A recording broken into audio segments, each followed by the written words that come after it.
Die wichtigsten Themen für die Prüfung sprechen B1. Musik im Alltag. Vorteile. Entspannung. Musik hilft uns, nach einem stressigen Tag zu entspannen. Motivation. Musik kann uns beim Sport oder bei der Arbeit antreiben. Kreativität. Musik regt unsere Fantasie und Kreativität an. Bildung. Durch Musik können wir mehr über andere Kulturen lernen. Gesellschaft. Musik bringt Menschen zusammen, zum Beispiel auf Konzerten. Stimmung. Musik kann unsere Laune verbessern. Erinnerungen. Bestimmte Lieder erinnern uns an besondere Momente. Kommunikation. Musik kann Gefühle und Gedanken ausdrücken, wenn Worte fehlen.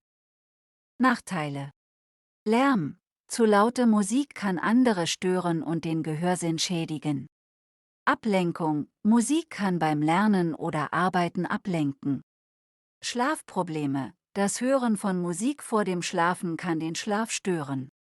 Übermäßiger Konsum. Zu viel Musik kann zu einer Abhängigkeit führen.